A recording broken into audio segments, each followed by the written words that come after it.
Is Professor Jaisim there? Professor Jaisim? He's our president. You have to ask him whether you can start. I don't find his name there. So we have your permission, sir. So let's just start. Gita-san, please start. Yes. Good evening, ladies and gentlemen, and a warm welcome on behalf of the Lotus and Chrysanthemum Trustees and myself, Dr. Geeta Barkilaya, the Managing Trustee.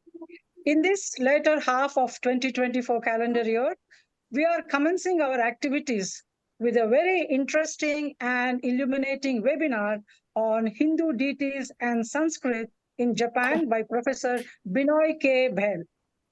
Lotus and Chrysanthemum Trust is a 13-year-old organization into fostering Indo Japanese cultural ties by bringing the two communities residing in Bengaluru closer in all areas of cultural heritage. To host lectures, webinars, symposia, to publish articles and books.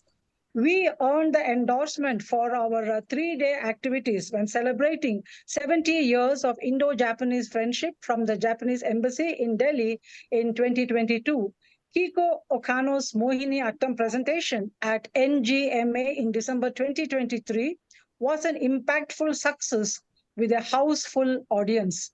She incorporated Mohini Attam elements to suit global sensitivities.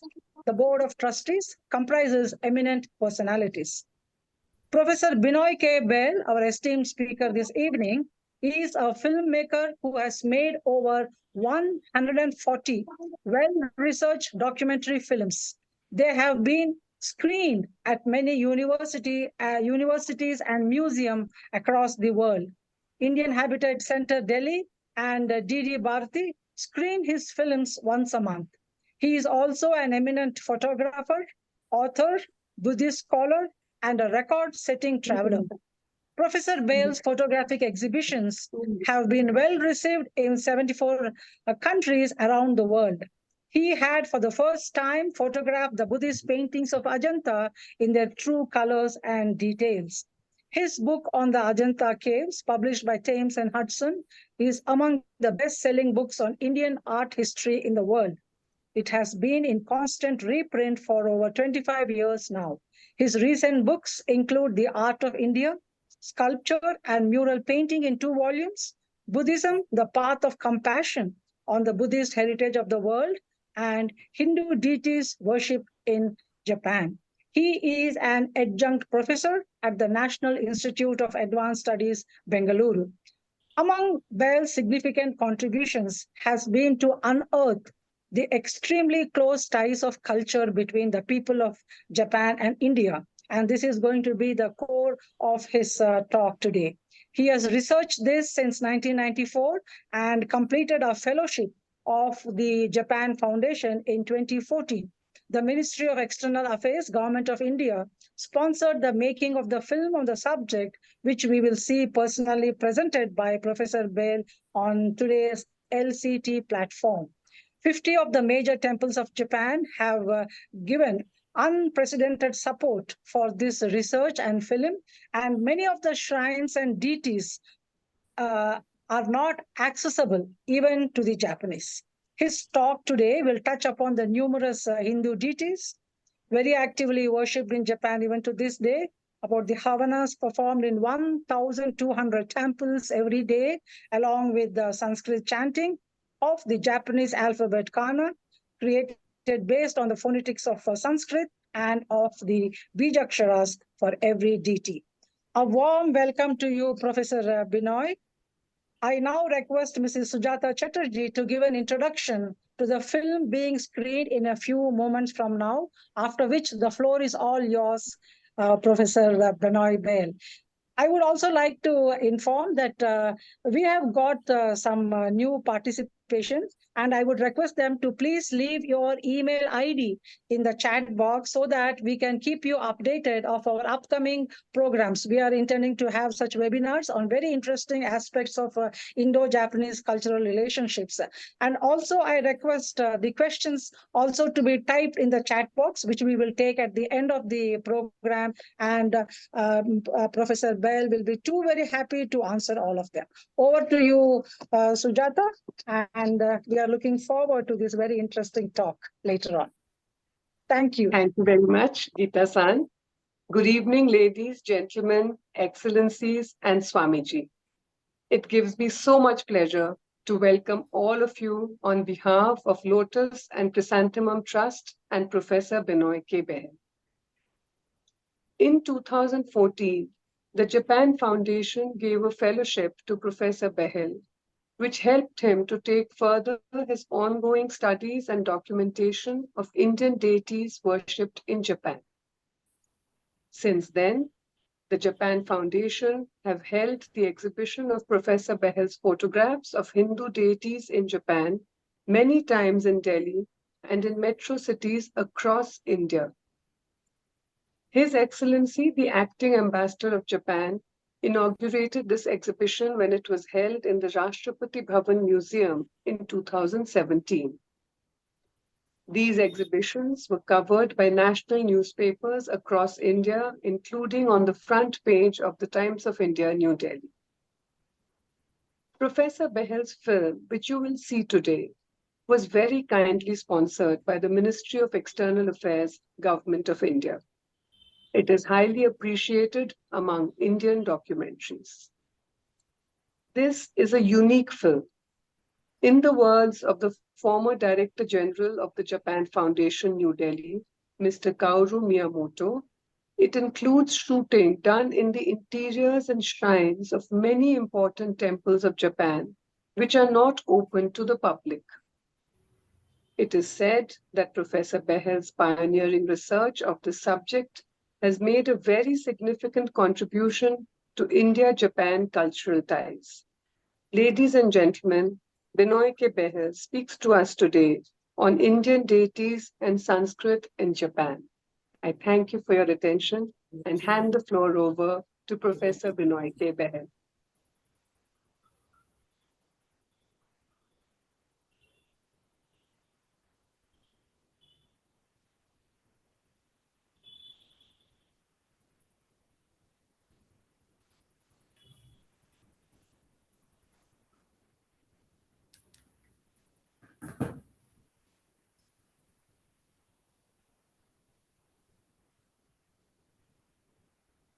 Thank you very much, Sujata Chatterjee.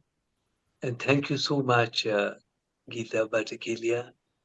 It is so kind of you to have taken such a warm interest in this work and having organized this event for me to share this with all of you. Good evening, Ambassador Nazareth. Such a pleasure to be with you again. Ambassador Gurjeet Singh, it has been a long time and a special pleasure to be in contact with you again. The Consul General of Japan, Acharya Swami Sita Ramanandaji, and joining us from Rome, Her Excellency Chikage Suzuki. Ladies and gentlemen, how many are aware that the people of Japan today worship as many Hindu deities as we do in India? As a matter of fact, there are scores of temples to Saraswati, for instance, in Tokyo itself, and hundreds of temples to Saraswati in Japan. Other Hindu deities, Lakshmi, Shiva, Vishnu, all the Hindu deities are so actively worshipped in Japan. As a matter of fact, deities that we have practically forgotten in India, like Varuna and Vayu, are still actively worshipped in Japan. There is even a temple to Indra in Japan, which is in active worship with 1 million visitors every year. And best of all, the Japanese preserve the ancient philosophic heritage so well. While Saraswati is worshipped in Japan in the form that we worship her in India today, with the veena and symbolizing the finer qualities, the finer aspects of the intellectual and creative life of man. She simultaneously in Japan also worshipped in water, reminding us that Saraswati, after all, is the name of is the personification of the ancient river. There are many ways in which philosophic heritage is beautifully preserved in Japan, even when it may have changed in India. In fact, as Geeta-san was mentioning, there is the practice of Havan in more than 1,200 temples in Japan every day, sometimes more than once a day. And this is accompanied by Sanskrit chanting. And how do the monks chant in Sanskrit when sometimes they're not able to read the Sanskrit script? And that is because they have in front of them booklets which give the Sanskrit on one side, and it gives the pronunciation of that Sanskrit in Japanese, in Kana alphabet. Which brings us to perhaps the most important aspect of it all, that in fact Kana, the Japanese alphabet, was created to make all this possible. It was based upon the phonetics of Sanskrit, so that the intonation and the correct pronunciation of Sanskrit, carrying with it the true knowledge, in which the intonation is also important, could be preserved.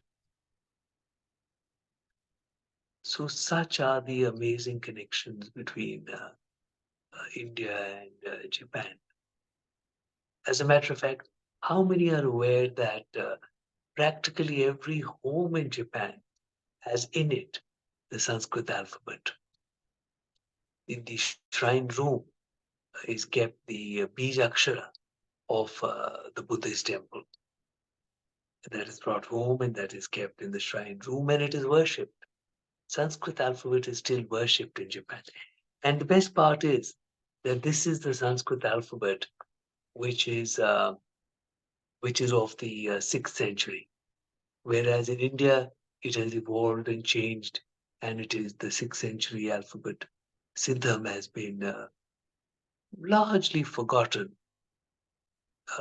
It is preserved in Japan. As a matter of fact, the only place in the world where you can still study Sanskrit in the Siddham alphabet is in Koyasan in Japan. It's amazing. It's absolutely amazing to see the way that Indian culture, ancient Indian culture, has been preserved in Japan. I was so fascinated to see that the Buddhist teachers, Vasubandhu and Asanga, who started the Yogacara school of Buddhism, from which emanated the Vajrayana school also later. The only place in the world where I've come across these statues of these great teachers and them being venerated is, yes, in Japan, in Nara. So the relationship is so close that one can talk endlessly about it. And I'm deeply grateful to the Ministry of External Affairs, Government of India, for having sponsored the making of this film, which you're going to see. I'm deeply grateful to former Ambassador of India, Mrs. Deepa Gopalan Vadva. In fact, it was such a pleasure to be with her yesterday when she was conferred the Grand Cordon of the Order of the Rising Sun. yesterday. Thank you so much. Acharya Swami Sita Ramananda ji made a very significant contribution to the making of this film. When she found that I was going shooting in Japan and that I was going to need a lot of help and support, she wrote to practitioners of Shivananda Yoga and her friends in Japan, which led to Keiko Ito, a very, very senior interpreter and translator, and a most wonderful person, coming forward and in the spirit of yoga, offering her help as a person, as an interpreter, in every way, professionally, every way, but in the spirit of yoga, without any compensation at all, except the satisfaction of of being of help. So beautifully in the Japanese spirit, and so beautifully in the spirit of yoga, a true confluence of both the cultures in her. So Ms. Keiko Ito was uh, so helpful and contributed so much to the making of this film, which you're going to see. And Chisato Nakayama, another practitioner of Shivananda Yoga, came forward from north of Japan, and again in the true spirit of yoga and in the true Japanese spirit, gave of herself completely and entirely without any benefit at all to herself, but in the spirit of giving, the marvelous spirit of giving, and contributed so enormously. It was in fact so wonderful of them to do this. Dr. Shobharani Dash of the Otani University did so much to make this film possible. Dr. Mihoko Hiraoka went out of her way to coordinate the shooting and the organization of the film shooting in Nara and in Kyoto, and was absolutely wonderful. And the chief priests of 50 of the most important Buddhist temples of Japan, I'm amazed by how in an unprecedented way they came forward. They opened their doors. The shrines were opened. They gave their interviews speaking about the subject, which is what resulted in, I think, is the unique nature of this film. This is something which had been happening for years in Japan, this meeting of cultures, this worship of Hindu deities, this confluence of cultures. But in the case of this project, it was so kind of these chief priests to come forward and give completely, generously, wholeheartedly to make this film possible. And the people of Japan, while we were shooting in Japan, Sujata and I were kept constantly happy and constantly smiling at every street corner, in every bus, by every taxi driver. Everybody had something so nice to say. Everybody had a kind act to perform. That is something which reminds us of what the value of life is. I think both the ancient India and modern Japan have much to teach the world. And there is nothing which can be beyond or is beyond kindness, compassion, and courtesy. And that is where Sujata and I wish that we must find the opportunity to go again and again and more often to Japan to keep ourselves cleansed, keep our minds cleansed, and to keep us happy in our lives.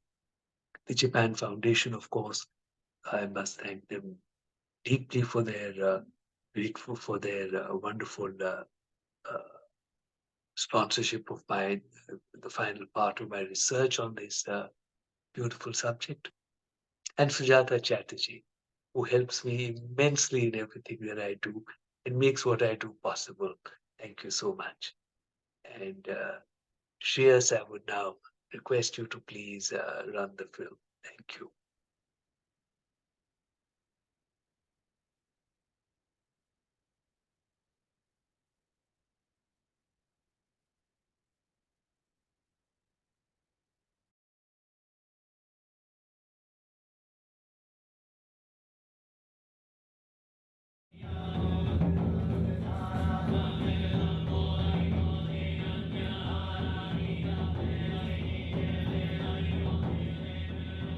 Along with the ideas of Buddhism and Hinduism, the culture of Indian deities traveled across the whole of Asia.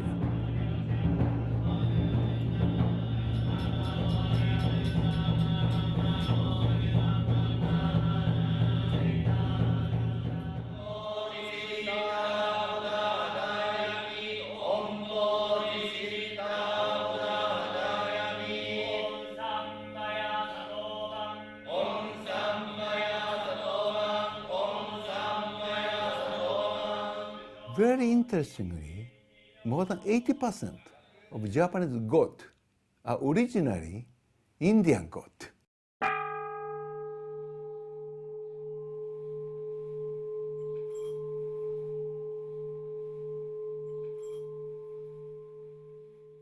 This close relationship between the people of India and Japan has not been known to most people. Well-researched books on the subject are also not available. Most of Japanese don't know. For example, I live in Kichijoji, in the outskirts of Tokyo. This Kichijoji literally means temple of Kisho goddess. And the Kisho is originally Lakshmi. So thus, I came from Lakshmi town. This should be recognized by Japanese people, the bottom of Japanese culture. Indian culture is very strongly imprinted and developed in the Japanese way.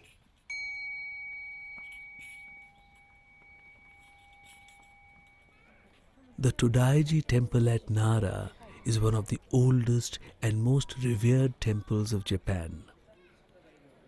The 48 feet high Vairochana here is the largest bronze statue in the world. Already in the 8th century, Indian Buddhist monk named Bodhisena has arrived to Japan, and he inaugurated the eye-opening the ceremony of great Buddha of Todaiji temple in 752. Bodhisena and Buddhasthira, they then went to a temple nearby, Dayanji, where they started the teaching of Sanskrit in Japan for the first time.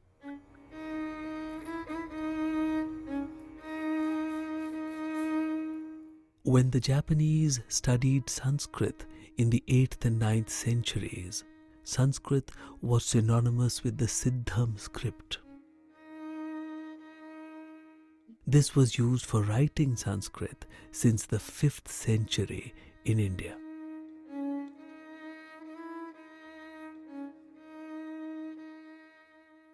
Thus, Japan and India was very closely connected.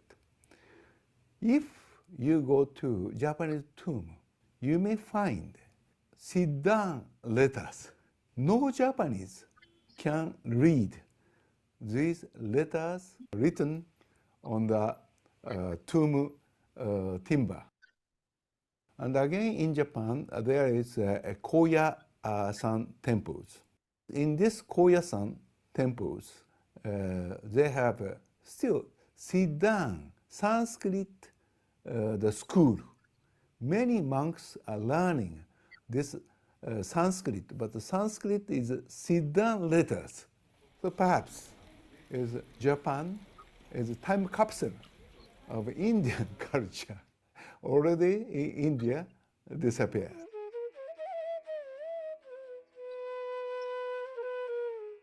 There is a deep relationship between Kana, the Japanese alphabet, and Sanskrit. The Japanese wrote Sanskrit through simplified Chinese characters, which developed into the Japanese alphabet, Kana. And this Japanese, the alphabet pronounced A, I, U, E, O, like Sanskrit, exactly as the Sanskrit. In Japan, they also use the Indian letters for writing of sacred syllables or bijaksharas, which have the power of mantras. Every Buddhist monastery in Japan has a seal in which there is a bijakshara, a sacred syllable, as a short name of the monastery. There are some words in Japanese which are derived from Sanskrit, like O Seva, from Seva, service. And there are about 100 Sanskrit words which are used in Japanese. Most of the Japanese, they are using that, but without knowing that that is the originally from Sanskrit.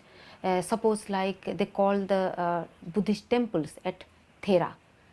Thera means it is from the Pali term Thera, means a Buddhist monk, a bhikshu having 10 years experience. In the words of His Excellency Mr. Yasukuni Enoki, as I come from the Japanese Lakshmi town, it is no great surprise to me to find that Japanese life is full of so many Hindu deities. Japanese people are unaware of their origins. One of the most revered deities of Japan is Saraswati. There are scores of shrines built to her. In many ways, the original concept of Saraswati and her association with the natural order and good fortune are very well preserved in Japan. She is often visualized as a sacred body of water.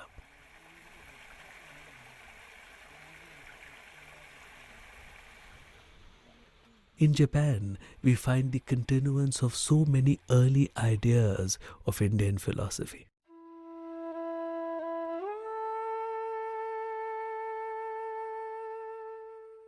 The annals of the Todaiji temple mention that the celebration of the worship of Lakshmi and Saraswati was held for the first time in this temple in 722 AD.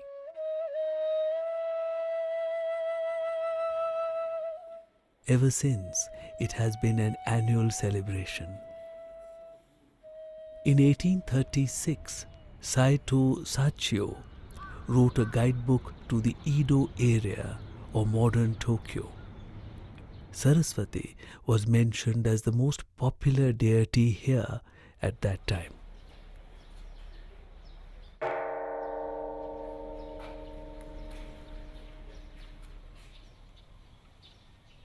In 1934, Lady Chibin Sonyo felt that she had become an incarnation of Saraswati. She started writing in Sanskrit, though she had never studied the language. She founded the Benten Shu Saraswati sect. This sect holds water as divine, as it is the abode of Saraswati. We are reminded that Saraswati is the personification of the great river which once flowed in India. Benten Shu also worships her to bestow eloquence and learning.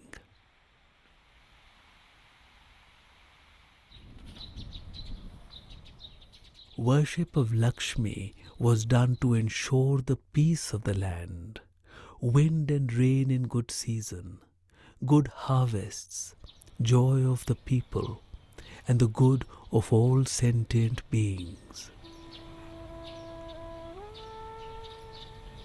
The great intellectual genius of Japan was Kukai or Kobo Daishi of the 9th century. He learnt the Sanskrit script from the Kashmiri Acharya Prajna.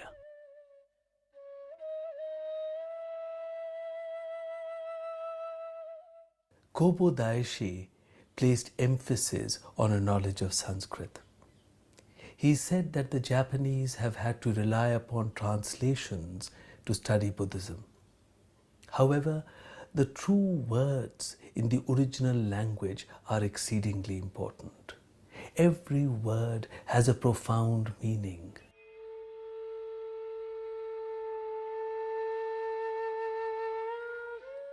でその時の神に拝む The Japanese people use Sanskrit when they pray.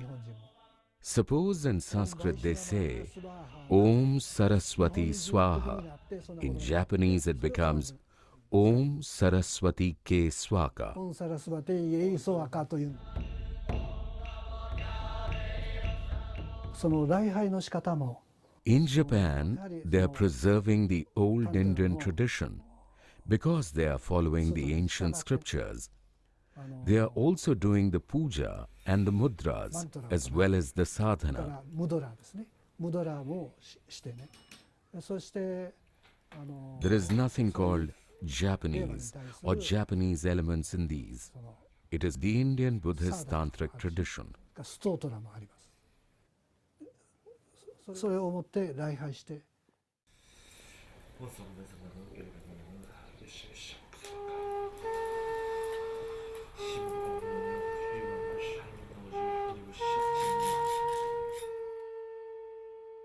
The Vajrayana Buddhist traditions of Japan trace their knowledge back to India, to Nagarjuna and other great acharyas of the Nalanda University.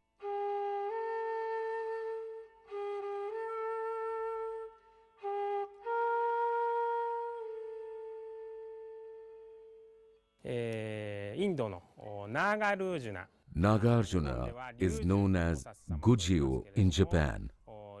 Without his teaching, the Buddhism of the Great Vehicle would not have existed.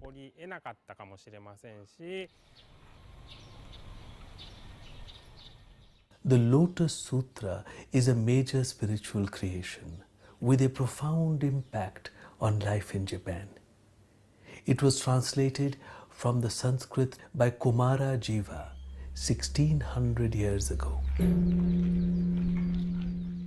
特に比叡山は This is a temple that follows the Lotus Sutra.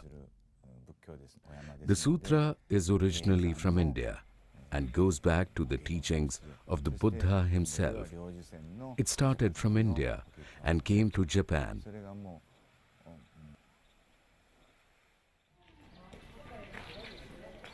A temple is dedicated to the deity Indra in the Shibamata area of Tokyo.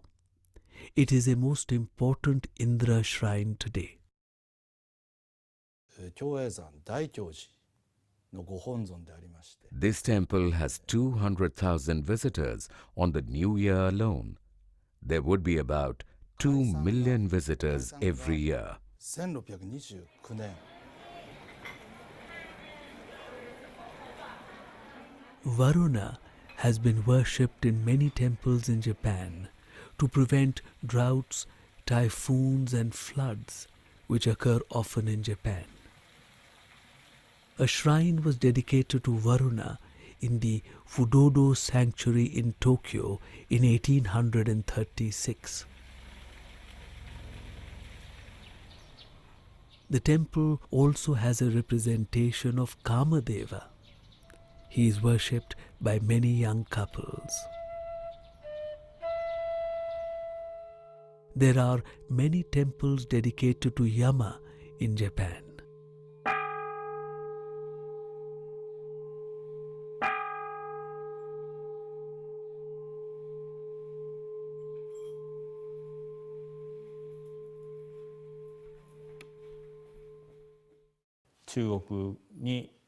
The sound of the word Yama became Emma as the name traveled and came to Japan. It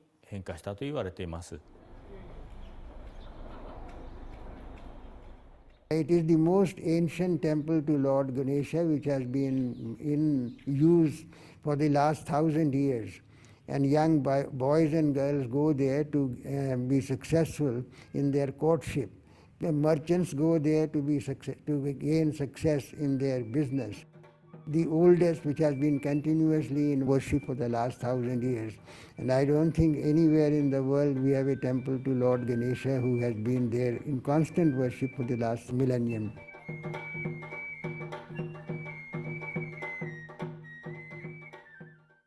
In the 7th century, Prince Shotoku created the nation-state of Japan after vanquishing his rivals. He took the term Tenno for emperor from Sanskrit texts. And at the same time, he also wrote down a constitution for his country in 17 articles. Article 3 of the constitution clearly points out that the constitution is being based on the three Ratnas, the Buddha, the Dharma and the Sangha. This is the first Asian constitution ever written. Important point is that its consecration was done with a Sanskrit text which is called the Ushnisha Vijaya Dharani. The Sanskrit manuscript used for the consecration of the constitution would have been obtained from the Hindu kingdom of Champa in Vietnam.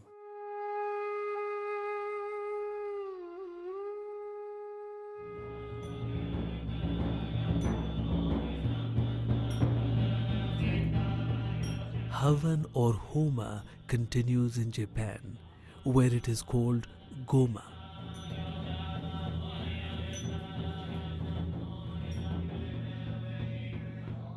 Goma in the Shingon and Tendai Buddhist sects of Japan has striking parallels with early Hindu rites of Agni worship.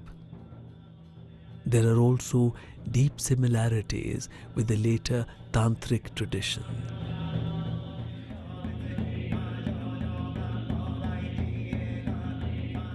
The Havan is perhaps conducted in Japan at least as often as in India.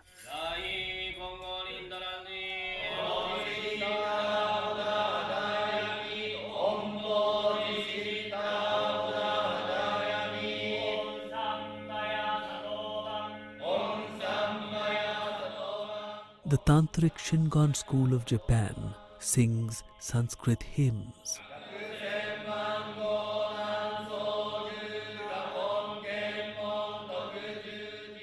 To this day, followers of the sect perform their worship in 1,200 temples throughout Japan.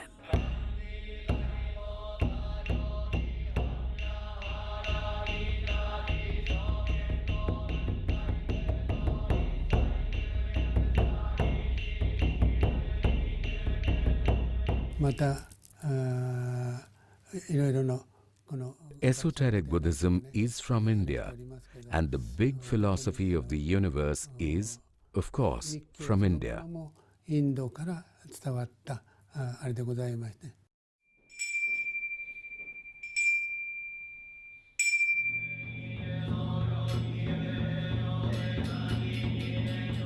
Vajrayana Buddhist worship in Japan is similar to Tibetan Buddhist worship. However, the Japanese tradition has preserved some early Vajrayana rites. A study of Japanese Buddhism helps to fill some gaps in our understanding of the development of Buddhism.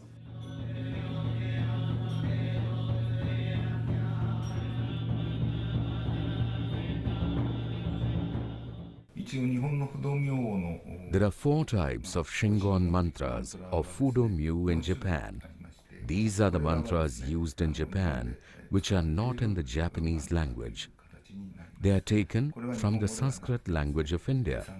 In Sanskrit, Fudo is called Achalanatha. He seems to have his origin in the Hindu deity Shiva. The Myu is called Vidya Raja in Sanskrit. Here, it can be safely stated that Fudo-myu has his origin in the Hindu deities of India.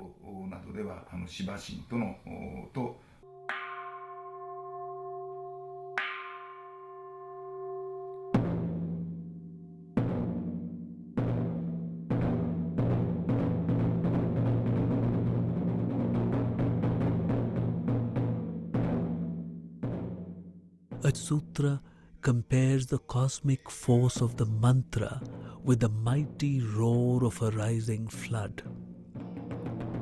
The mantras were transcribed into ideograms, and to conserve their full power, they were also written in Siddham. Indian letters to a Japanese are sacred and stand for divine beings. To this day, the Japanese write mantras in Siddham.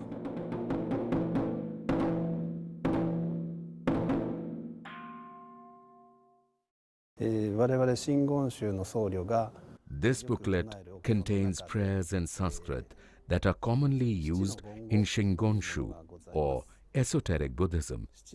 It is written in Japanese, but the mantras are in Sanskrit. It is used in many ceremonies in Buddhism. Priests learn the intonation and how to pronounce it by using this booklet, which has Sanskrit and also has Japanese letters to convey the sounds of the Sanskrit words.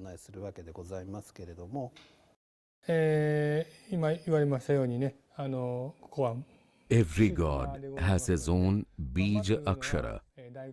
People also worship that Bija Akshara. Every temple gives much importance to those Bija Aksharas because they are equal to God.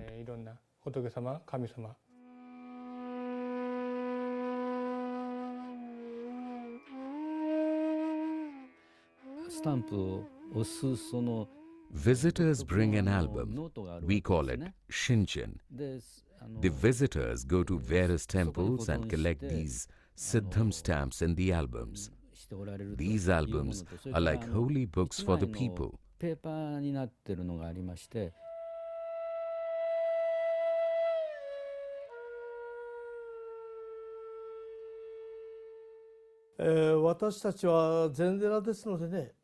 We belong to a Zen Buddhist monastery, and we strive hard to sever the bond of birth, senility, disease and death. The bond which is the cause of all suffering. As the Buddha said, desire is the root cause of pain in the world and should be overcome. This forms the basis of our ascetic practices, which come down to us from the Shakyamuni himself. Bodhidharma, he transmitted Zen. Zen later has been transmitted to Japan also, and it is one of the most important sects in Japan. Mist surround the legend of Bodhidharma. Tradition points out that he was a prince of Kanchipuram in South India. The Japanese form of his name is Bodai Daruma. It is very close to the Tamil form, which is Bodhi Daruma.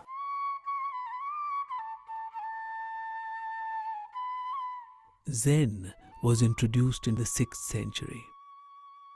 It was a wordless tradition, directly pointing to the human mind and the perception of one's true nature. Zen was taken to Japan in the 12th century by Isai. Its influence on Japanese art, attitudes and language has been profound. Zen Buddhism became very popular because it says that life is a fleeting phenomenon. And the samurai, when they went to war, they were never sure that they will come back. In this feeling, they go to war and there is no fear of death. So fearlessness in war was a very important contribution of the Zen tradition. And if you sit down, and when we sit down in a Zen monastery, you have to really do a very hard penance. And hard work in Japan is perfection. So it is the Zen tradition gave them a perfection in work. Force became a very important part of the modern development, perfection in everything.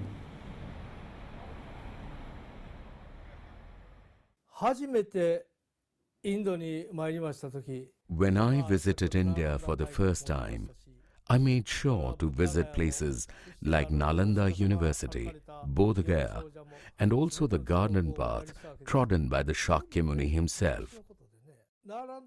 I felt happy to see the university where Tripitaka masters used to come and study during the 3rd and 4th centuries AD. Whatever Buddhism we practice now has its roots in India, and without Indians, there would be no Buddhism in Japan. インドでも日本でも So many deities are common in India and Japan, and people are worshipping them in both the countries. 共通しているということはまさしく The hearts of the Indian people and the Japanese people have the same base. つながっている一つの証ではないかと思います。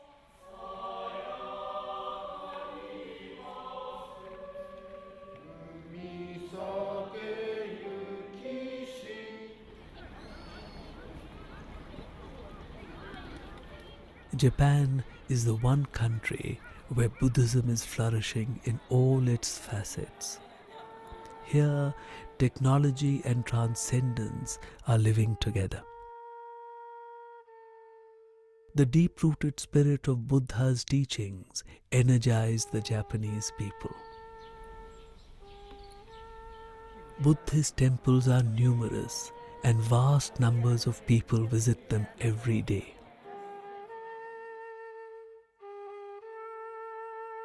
Besides the Buddha, so many ancient Indian deities and practices are preserved in these temples.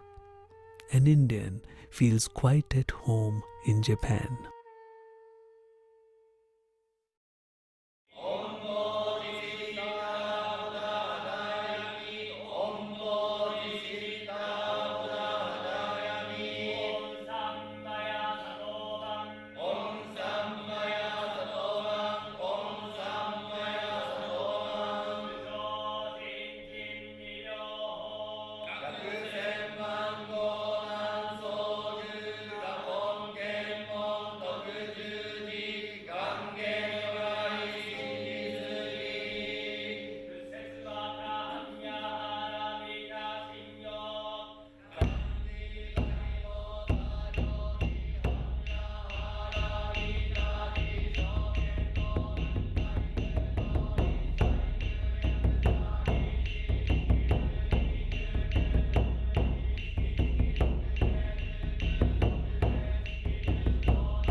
Thank you, Professor Behl.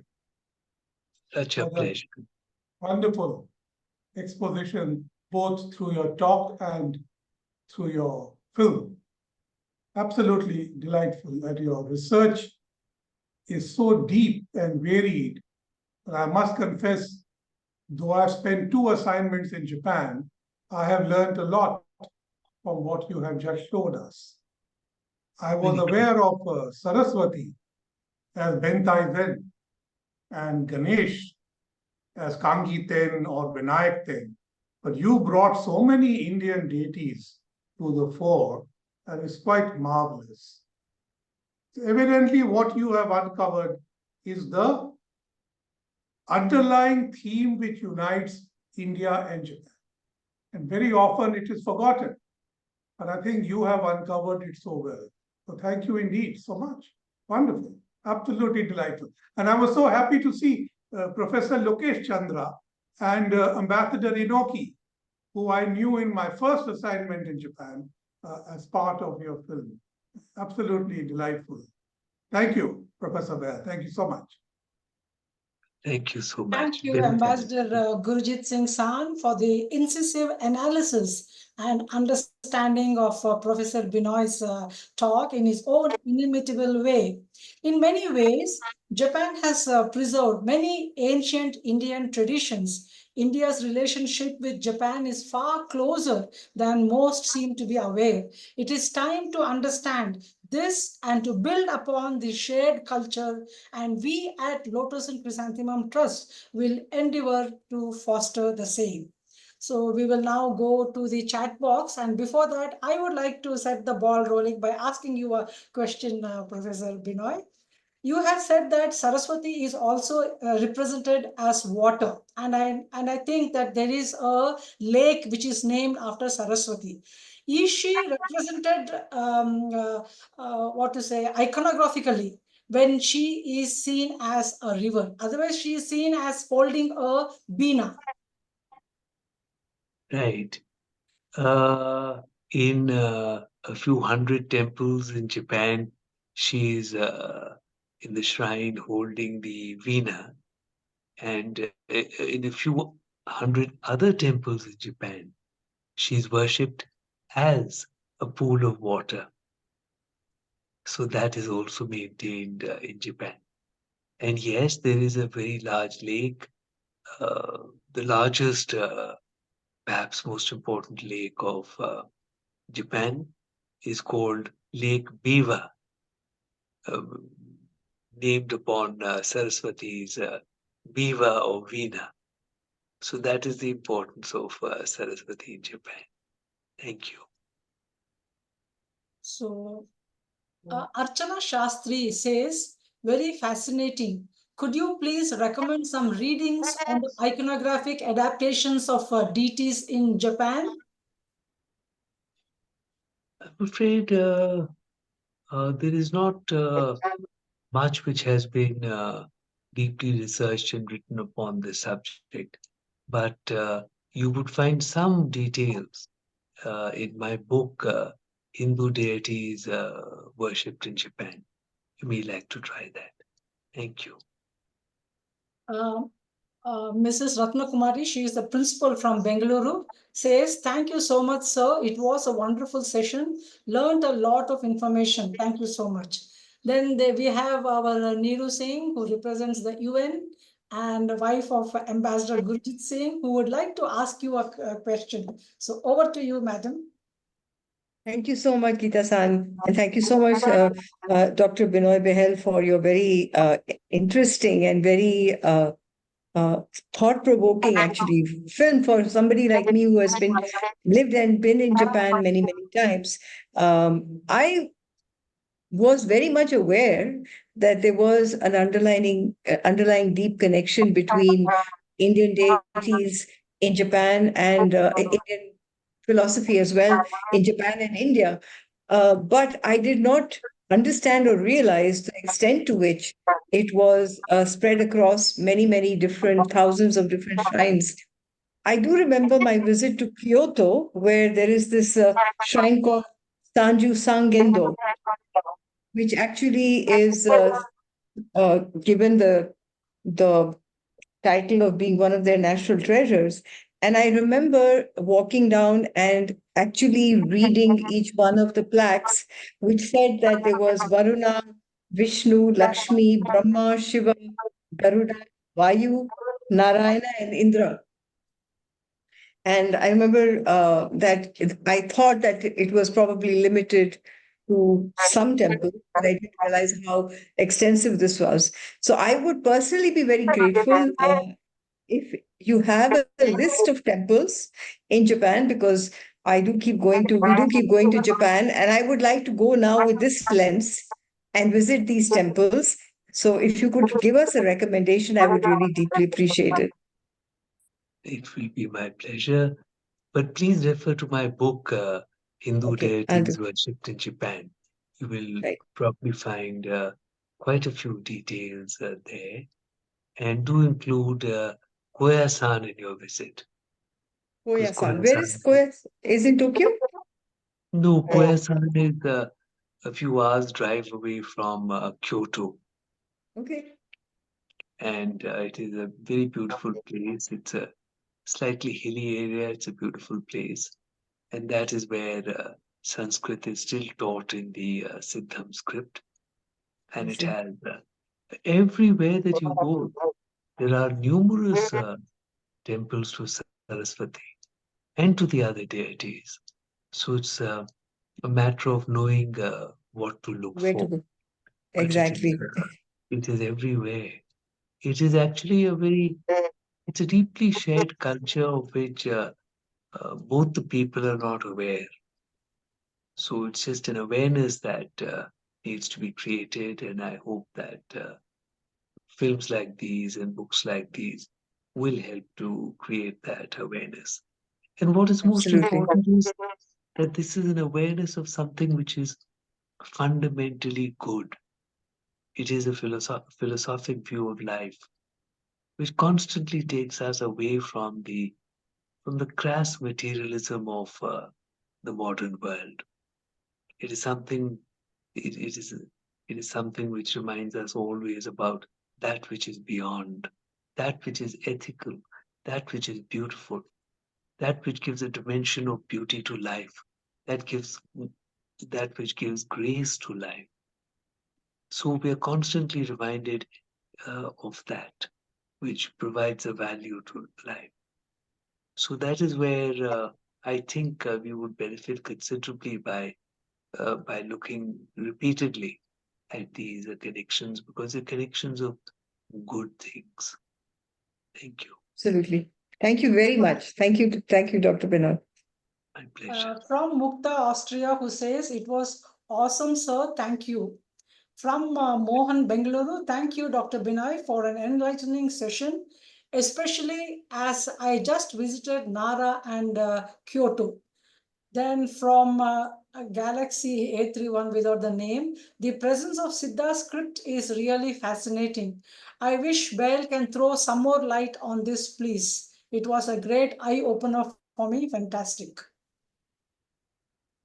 Yes, this is the 6th century script which was used in India and has been so beautifully preserved. And what is important is that the Japanese consider knowledge sacred. They consider the vehicle of knowledge, which is also that script, sacred. Beyond the mundane world, there is that which must be worshipped, that which helps us to concentrate upon the beauty within. So our focus is always taken to that. And the Siddham script is, the alphabet itself is worshipped for that reason. Thank you. And from our president, Jai Singh San, fascinating memories of culture and history. Rajashri Achutan, who says, thank you, Benoy sir, for the highly informative session. Maya Achar Bengaluru, who says, it was really an eye-opener movie, wonderfully delightful. Thank you very much. Again from Rajashri, are these deities like Surya, Chandra, Varuna, and Rudra in Japan?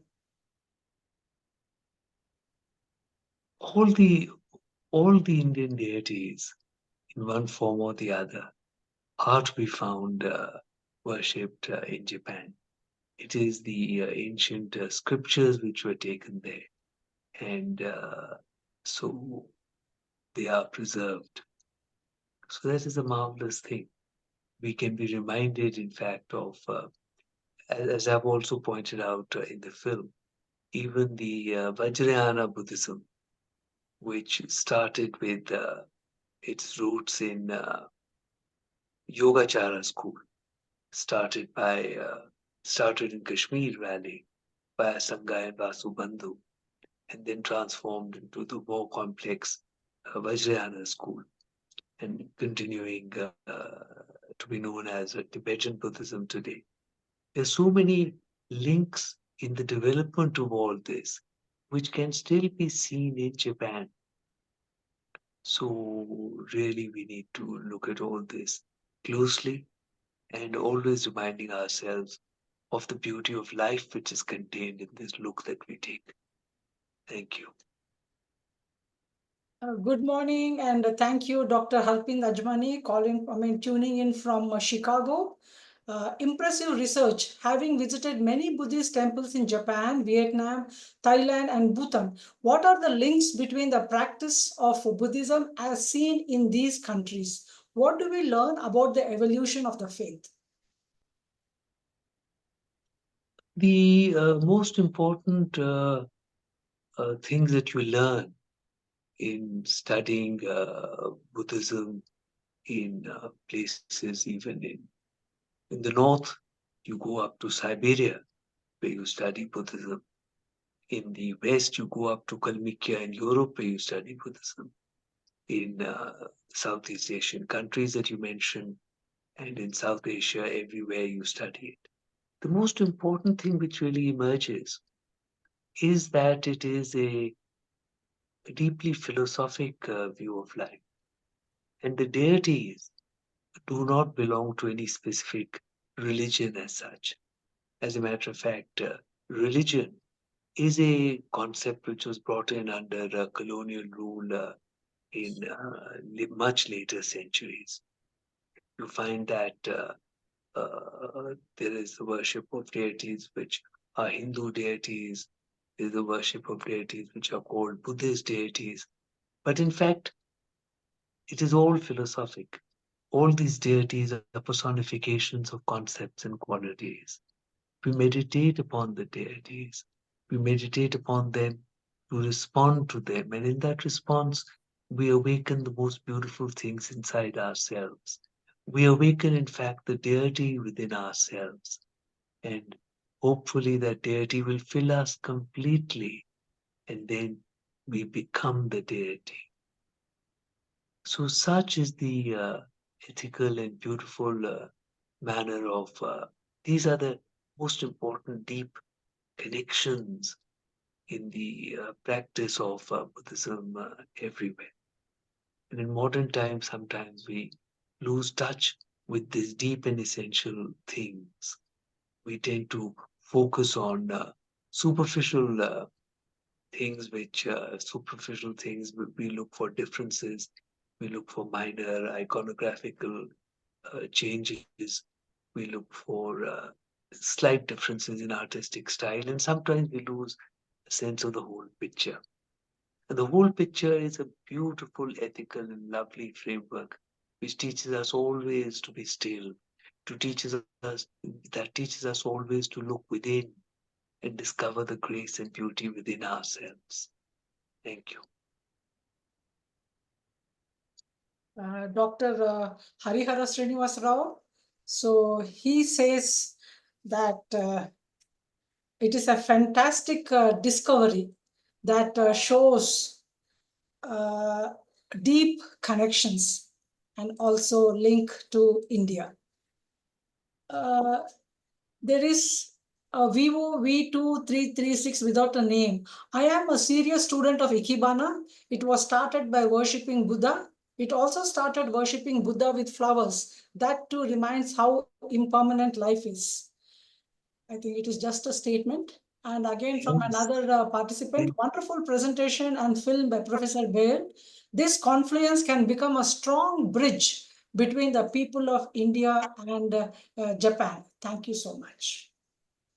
I hope it does. And as a matter of fact, I hope it not only becomes a bridge between our two peoples of these countries, but helps others in other countries too to focus upon that which is pure and beautiful, that which is deep within all of us in every country, and that which takes us away from mere material benefits to give, in fact, value and meaning to everything in life. Thank you. So if anybody is wanting to ask Professor Benoy in person, I allow one or two questions, because there are some who will not feel comfortable typing in the chat box. So for those of them who want to directly interact with the Professor Behl, you're welcome. One or two questions. Professor Jason, sir, you have unmuted. Okay, I have unmuted. I'm just asking one question the difference and the association between philosophy and religion and culture. How does India and Japan interact on philosophy and culture? Thank you. The important thing to understand is that religion is a comparatively new term. And as far as these Asian concepts are concerned, we are talking about philosophic paths. These philosophic paths are deeply connected with culture. So in fact, discipline, concentration, meditation are all cultural values, and they are instilled into the understanding of life. So philosophy is never separated from day-to-day living in the Asian countries. That's something very important to hang on to understand, that philosophy is part of day-to-day living, as it should be, not just as a subject to be studied at universities. So the Asian countries constantly remind us of that. And in today's world where so much materialism has overtaken almost everything, it is by looking at different countries and different pockets of civilization that we are able to remind ourselves of this beautiful totality, this beautiful whole. Thank you very much. Scott, thank you, sir. Vinod Kaul, our treasurer from LCT, says, wonderful presentation and film by Professor Behl. This confluence can become a strong bridge between the people of India. Thank you indeed. So, Ambassador Gurjit Singh San, you have a question, please go ahead. So, Professor Behl's talk and film took me back to my youth. I had my first posting in Japan, my second posting in Sri Lanka, and my third posting again in Japan. So I thought I'll spend my entire life in Buddhist islands. But then I went to the mainland somehow, and Buddhism went away. The one thing I remember out of my first assignment was that in a survey, it was found that an average Japanese had 2.6 religions. But depending on the occasion, they had a different religion. And it was what today Professor Behl has pointed out is the strong link that the Buddhist clergy has with Sanskrit and Indian and Hindu deities. Much of this Buddhism actually came through China and then transformed in some ways. And that is why you see different names and, the characteristics are the same, names are not. Sometimes the sex changed, like the canon of Lapteshwara is the change from male to female. But my question is that the deities themselves that your film showed are very harmonious, gentle smiles, eyes closed. But outside the temples, the statues are very fierce. Why do you think those statues outside the temples are showing so much a fierce demeanor, unlike the deities inside? Thank you. Yes. In looking at Indian and Asian deities and philosophic depictions, we sometimes come across this question about sometimes why do they look fierce, some of them. And they do, because when we are talking about deities that embody, deities that personify the energy within us, the forces within us that we bring to bear upon our dealing with our ignorance, then we become powerful, we become forceful, and we may look aggressive. But as Buddhism will constantly remind you, that this is the fierceness of compassion. This is always, you look at Mahishasura Mardini, What does she do? She spears the demon of ignorance. What does Shiva do? He dances upon the demon of ignorance, crushing him underfoot. But all this, if you notice, the demon of ignorance underfoot raises his hands and worshipfully looks upon Shiva. And there is finally a very peaceful expressions upon both the faces. Because it is all in the mind. It is all, if it is energy, it is the energy of the combating of ignorance. And indeed, it takes all the courage, it takes all the dynamism within us to be able to combat our ignorance. This world of illusion that we live in, this Maya or Mithya of the world, we need to harness all our resources and put a lot of energy into dealing with it. So that would explain the fierceness that you often see, which has to be expressed to deal with the ignorance. Thank you very much. From Kanchan Rathod, very insightful lecture, bridge between the two cultures. Thank you. From Dr. Harpinder Rajmani, Professor Behl, your thoughts are profound and much needed in today's world where people have forgotten the essence of culture and faith. Thank you very much. So, if there are no further questions, we would like to call it a day.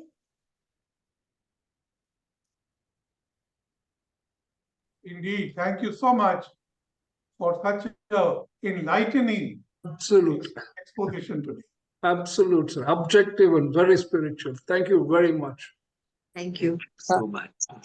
Professor Geeta, can I ask one last question? Yes, yes.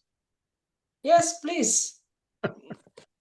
You know, during one of these visits, I learned that the first statues of Buddha were built by Alexander the Great when many of his people or him adopted Buddhism.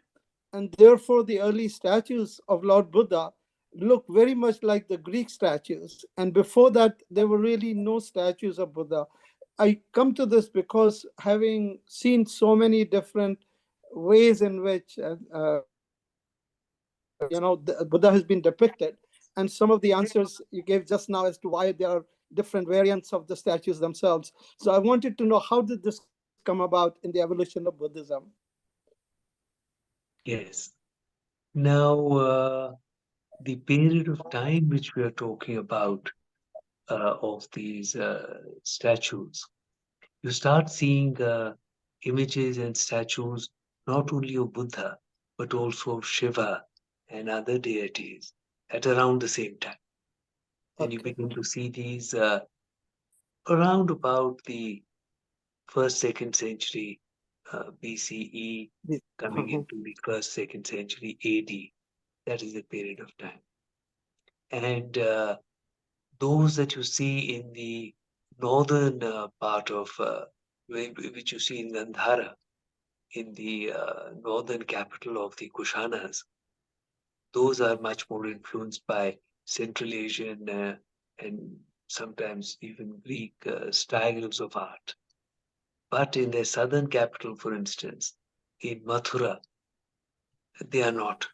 They are very much in keeping with the idealized Indian forms. And what is the main difference? The main difference is that the Indian form, which finally succeeds and continues and is followed all over and for all time to come, this is an idealized form. It does not take us into the material world. It does not make us, it does not present before us optical reality in the personifications. It presents an idealized reality. The aim is always to present the grace which is within and not so much shadows and light and realistic depictions. Realistic, of course, is is to be said in inverted commas, because what it is really trying to point out is what is genuinely realistic, what is really the essence of it all, which is deep within. But it does not try to copy or imitate the world as you see it. So yes, as you point out, in the Peshawar area, you have the following of Central Asian and Greek norms in art around the 1st century BCE and around that time. But simultaneously, the idealized Indian art is also present at Mathura and other schools, and that is what continues. Thank you. Thank you so much. So thank you so much, one and all. Thanks to the presence of Swamiji, the Excellencies, retired Consul General now based in Rome, Shikaji Suzuki, Japanese friends Kiko Ito, Yukiko, friends from US, Bengaluru, and various other states of India. We thank you one and all for the overwhelming response that we have had for such a fascinating speaker. Maybe his image and name has made people to come over and attend today's session. But be assured that we will be also bringing Japanese speakers in the coming few months, and these are the lectures and talks worth attending and not to be missed that. So we made a very good start with Professor Benoy's talk, which was enjoyable, and sort of a meditative divinity was to be felt when we saw the deities in the film and when he explained. So thank you, Professor Benoy Behl, for readily agreeing when I asked you if you will be free. So you did said go ahead, and we are very, very thankful and happy at Lotus and Chrysanthemum Trust that we have kick-started this year's programs with a talk from a noted art historian and a Buddhist scholar. So thank you so much once again, and namaskara to one and all. And thank you, Neeru Singh ji, for the wonderful help that you have given us. No, it's my pleasure. So thank you so much. Thank you so much. So see you. Thank you so much. So much.